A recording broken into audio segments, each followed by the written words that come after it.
ओम शांति। 29 जून 2026। मीठे बच्चे, अपने को आत्मा समझ आत्मा से बात करो तो फूल में खुशबू आती जाएगी, देह अभिमान की बदबू निकल जाएगी। प्रश्न: अपनी खुशबू चारों ओर फैलाने वाले सच्चे फूल व परवाने कौन हैं? उत्तर: सच्चे फूल वह जो अनेकों को आप समान खुशबूदार फूल बनाए। श्रीमत पर चल क्षमा पर जल मरने वाले, अर्थात पूरा पूरा बलिहार जाने वाले, जीते जी मरने वाले सच्चे परवानों की व ऐसे फूलों की खुशबू स्वतः ही चारों ओर फैलती है। गीत: महफिल में जल उठी शमा। ओम शांति। जैसे परवानों ने गीत सुना, परवाने कहो व फूल कहो, बात एक ही है। बच्चे समझते हैं हम सचमुच परवाने बने हैं या सिर्फ फेरी पहन करके चले जाते हैं। क्षमा को भूल जाते हैं। हर एक को अपने दिल से पूछना है कि हम कहाँ तक फूल बने हैं और ज्ञान की खुशबू फैलाते हैं।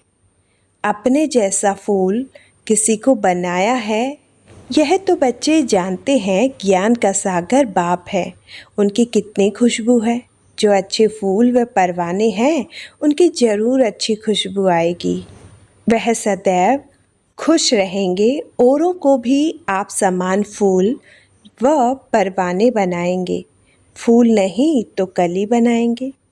पूरे परवाने वह हैं जो जीते जी मरते हैं, बलि चढ़ते हैं अथवा ईश्वरीय औलाद बनते हैं। कोई साहूकार किसी गरीब के बच्चे को गोद में लेते हैं तो बच्चों को उस साहूकार की गोद में आने से फिर वही माँ बाप याद आते रहते हैं और गरीब की याद भूल जाएगी। जानते हैं कि हमारे माँ बाप गरीब हैं, परंतु याद साहूकार माँ बाप को करेंगे जिससे धन मिलता है। साधु सन्यासी आदि हैं, वह साधना करते हैं मुक्ति धाम में जाएं। सब मुक्ति के लिए ही पुरुषार्थ करते हैं, परंतु मुक्ति का अर्थ नहीं समझते। कोई कहते हैं ज्योति ज्योत समाएंगे, कोई समझते हैं पार निर्वाण धाम जाते हैं। निर्वाण धाम में जाने को ज्योति में समाना या मिल जाना नहीं कहा जाता। तुम समझते हो हम दूर देश के रहने वाले हैं, इस गंदी दुनिया में रहकर क्या करेंगे। बच्चों को समझाया है, जब कोई से मिलो तो यह समझाना पड़े कि यह बना बनाया ड्रामा है। सतयुग त्रेता फिर संगम युग, यह भी समझाया है। सतयुग के बाद त्रेता का संगम होता है, वह युग फिरता है और यह कल्प फिरता है। बाप युगे युगे नहीं आते हैं जैसे मनुष्य समझते हैं। बाप कहते हैं जब सब तमो प्रधान बन जाते हैं, कलयुग का अंत होता है, उस कल्प के संगम पर आता हूँ। युग पूरा होता है तो कलाएं कम होती हैं। यह तो जब पूरा ग्रहण लग जाता है तब मैं आता हूँ। मैं युगे युगे नहीं आता हूँ। यह बाप बैठ परवानों को समझाते हैं। परवानों में भी नंबरवार है, कोई तो जल मरते हैं, कोई फेरी पहनकर चले जाते हैं। श्रीमत पर तुम ही चल सकते हो। अगर कहाँ भी श्रीमत पर न चले तो माया पिछाड़ती रहेगी। श्रीमत का बहुत गायन है। श्रीमत भगवत गीता कहा जाता है। शास्त्र तो बाद में बैठ जिन्होंने बनाए तो उस समय बुद्धि रजो होने के कारण समझा कि श्री कृष्ण द्वापर में आया। मैं आता ही तब हूँ जब आदि सनातन देवी देवता धर्म प्राय लोप हो जाता है, बाकी सब धर्म रहते हैं। ऐसे नहीं कि वह देवता धर्म वाले मनुष्य गुम हो जाते हैं। परंतु यह भूल जाते हैं कि हम देवी देवता धर्म के थे। अपना हिंदू धर्म कह देते हैं, यह भी ड्रामा में नुद्ध है। जब भूलें तब तो फिर मैं आकर देवी देवता धर्म की स्थापना करूं। यह एक ही बाप है जो आकर दुख धाम से सुख धाम का मालिक बनाते हैं। तुम कहेंगे अभी हम नर्क के मालिक हैं, दुनिया को तमो प्रधान तो बनना ही है, सब पतित हैं, तब तो पावन के आगे जाकर नमस्ते करते हैं। अब बाप कहते हैं श्रीमत पर चलो, जन्म जन्मांतर का बोझा सिर पर बहुत है, नहीं तो त्राही त्राही करना पड़ेगा। वह तो समझते हैं आत्मा निर्लेप है, परंतु नहीं, आत्मा ही सुख दुख देखती है, यह कोई समझते नहीं। बाबा बार बार समझाते हैं मंजिल बहुत भारी है। इस समय तुम पुरुषार्थ करते हो जबकि दुखी हो। जानते हो सतयुग में हम बहुत सुखी रहेंगे। वहाँ यह पता नहीं रहेगा कि हमको फिर दुख धाम में जाना है। हम सुख में कैसे आए हैं, कितने जन्म लेंगे, कुछ भी नहीं जानते।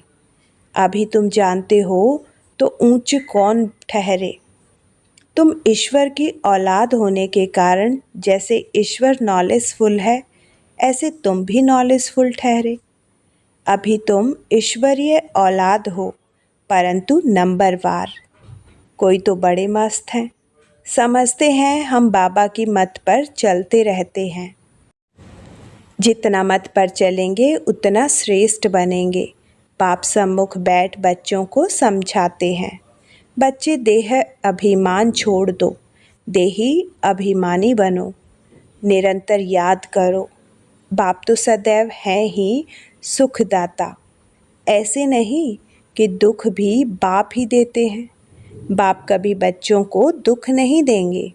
बच्चे अपनी उल्टी चलन से दुख पाते हैं।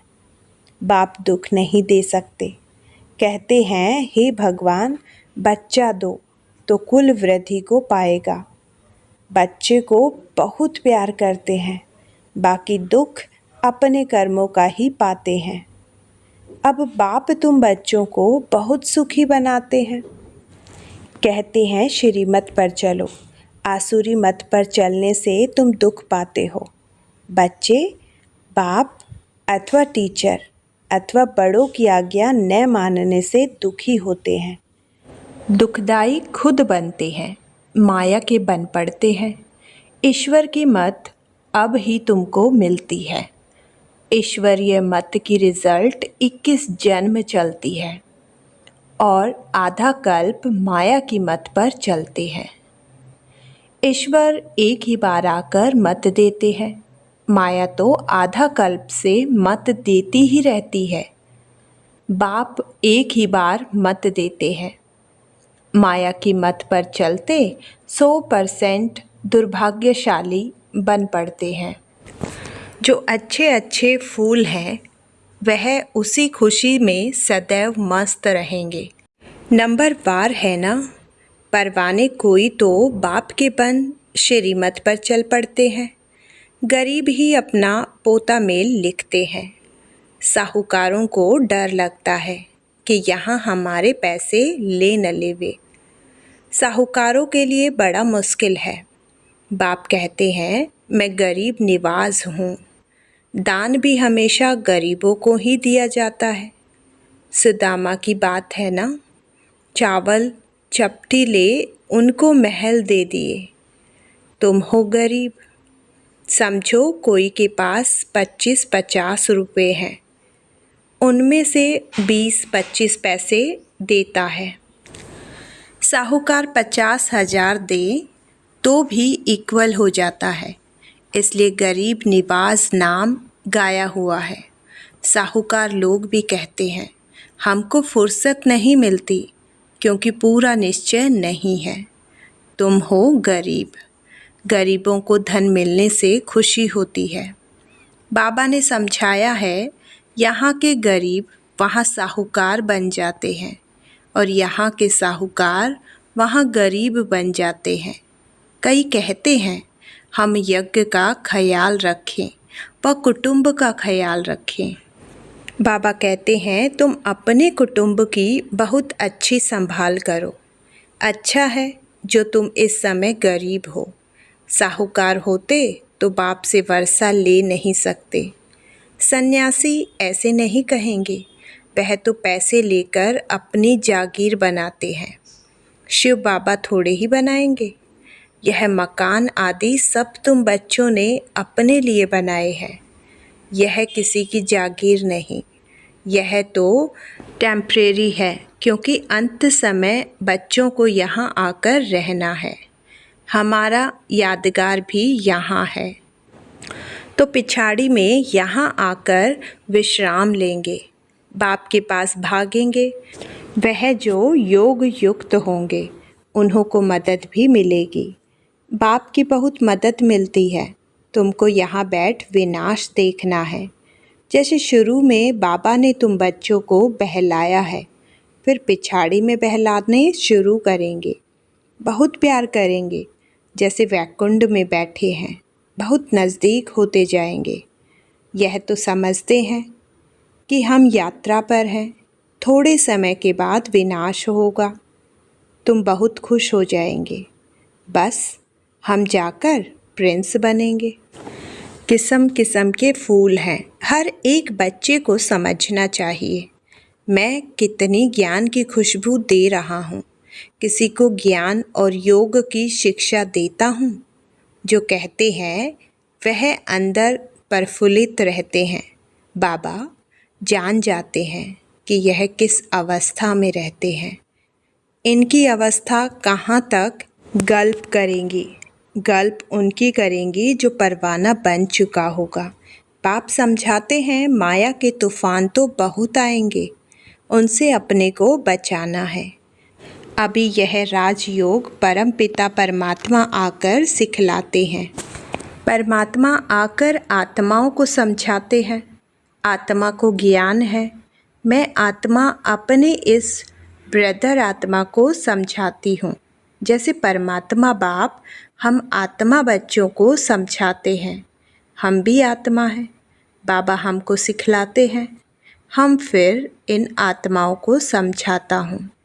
परंतु यह आत्मापन का निश्चय न होने से अपने को मनुष्य समझ मनुष्य को ही समझाते हैं। मैं परम आत्मा तुम आत्माओं से बात करता हूँ, तुम आत्मा को सुनाते हो। ऐसे तुम देही अभिमानी होकर किसी को सुनाएंगे तो वह तीर झट लगेगा। अगर खुद ही देही अभिमानी नहीं रह सकते तो धारणा करा नहीं सकते। यह बड़ी ऊंची मंजिल है। बुद्धि में यह रहना चाहिए कि हम इन ऑर्गेन्स से सुनते हैं। बाप कहते हैं हम आत्माओं बच्चों से बात करते हैं। बाबा का फरमान है अशरीरी बनो, नंगे बनो, देह अभिमान छोड़ो, मेरे को याद करो। यह बुद्धि में आना चाहिए। हम आत्मा से बात करता हूँ, शरीर से नहीं। भले फीमेल है, उनकी भी आत्मा से बात करते हैं। तुम बच्चे समझते हो हम बाबा के तो बन गए, परंतु नहीं, इसमें बड़ी सूक्ष्म बुद्धि चलती है। मैं आत्मा हूँ, मैं इनकी आत्मा को समझाता हूँ। यह हमारा भाई है, इनको रास्ता बताना है। आत्मा समझ रही है। ऐसे समझो जब आत्मा को तीर लगे। देह को देख सुनाते हो ना, आत्मा सुनती नहीं है। पहले यह वार्निंग दो कि मैं आत्मा से बात करता हूँ। आत्मा को न तो मेल न फीमेल कहेंगे। आत्मा तो न्यारी है। मेल फीमेल शरीर से नाम पड़ता है। जैसे ब्रह्मा सरस्वती को मेल फीमेल कहेंगे, शिव बाबा को न मेल न फीमेल कहेंगे। तो बाप आत्माओं को समझाते हैं बड़ी मंजिल है, पॉइंट बड़ी कड़ी है। आत्मा को इंजेक्शन लगाना है, तब देह अभिमान टूटता है। नहीं तो खुशबू नहीं आएगी, ताकत नहीं रहेगी। बात बहुत छोटी है। हम आत्मा से बात कर रहे हैं। बाप कहते हैं तुमको वापस जाना है, इसलिए देही अभिमानी बनो, मन मना भव। फिर ऑटोमेटिकली मध्याजी भव आ जाता है। अभी बड़ी सूक्ष्म बुद्धि मिलती है। सवेरे में बैठ विचार सागर मंथन करना है। दिन में तो सर्विस करनी है क्योंकि कर्म योगी है। लिखा भी हुआ है, नींद को जीतने वाले बनो, रात को जाग कर कमाई करो।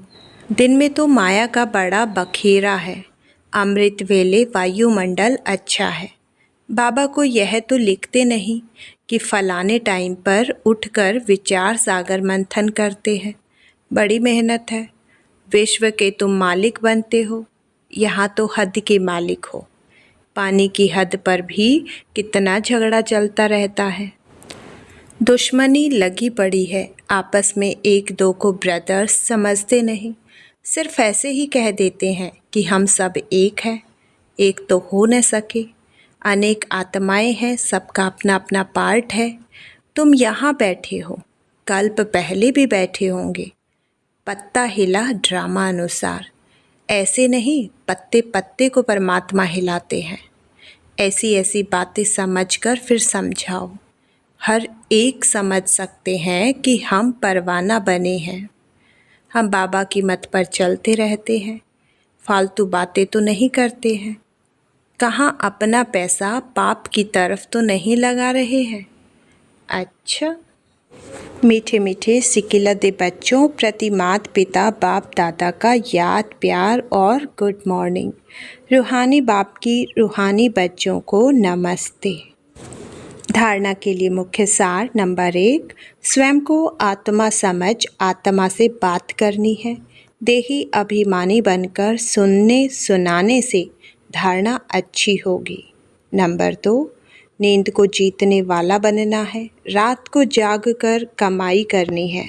विचार सागर मंथन करना है। किसी भी फालतू बातों में अपना समय नहीं गंवाना है। वरदान, तपस्या द्वारा अपने विकर्मों व तमोगुण के संस्कारों को भस्म करने वाले तपस्वी मूर्त भव। जैसे अभी ईश्वरीय पालना का कर्तव्य चल रहा है, ऐसे लास्ट में तपस्या द्वारा अपने विकर्मों और हर आत्मा के तमोगुणी संस्कार व प्रकृति के तमोगुण को भस्म करने का कर्तव्य चलना है। इसके लिए सदा एक रस स्थिति के आसन पर स्थित हो अपने तपस्वी रूप को प्रत्यक्ष करो। आपकी हर कर्मेंद्रिय से देह अभिमान का त्याग और आत्म अभिमानी बनने का तपस्या प्रत्यक्ष रूप में दिखाई दे। स्लोगन, संस्कारों की टक्कर से बचने के लिए बालक और मालिकपन का बैलेंस रखो। अव्यक्त इशारे, सदा हर्षित रहने के लिए अपनी नेचर को सरल बनाओ, सहनशील बनो। बाप को भोलानाथ कहते हैं, लेकिन ऐसा भोला नहीं है जो सामना न कर सके। भोलानाथ के साथ साथ अलमाइटी अथॉरिटी भी है। आप भी अपने शक्ति स्वरूप को भूल सिर्फ भोले नहीं बनना, नहीं तो माया का गोला लग जाएगा। ऐसा शक्ति स्वरूप बनो जो माया सामना करने के पहले ही नमस्कार कर ले। बहुत सावधान, खबरदार, होशियार रहना है। आज की मुरली से हमें यह सुंदर सीख मिली कि हमें स्वयं को आत्मा समझकर बाबा की श्रीमत पर चलना है। जब हम देह अभिमान छोड़कर आत्म अभिमानी बनते हैं, तब हमारे जीवन से ज्ञान की खुशबू अपने आप फैलने लगती है। तो आज का हमारा संकल्प यही रहे कि हर परिस्थिति में स्वयं को आत्मा समझे, बाबा को याद करे और अपने व्यवहार से सभी को सुख और शांति का अनुभव कराएं। यदि आज की मुरली का यह सार आपको अच्छा लगा हो तो वीडियो को लाइक करें और अपने परिवार और मित्रों के साथ शेयर करें और मुरली के मीठे वचन चैनल को सब्सक्राइब करना न भूलें। कल फिर मिलेंगे एक नई मुरली और बाबा की नई सीख के साथ। बाबा की याद में सदा खुश रहिए। ओम शांति।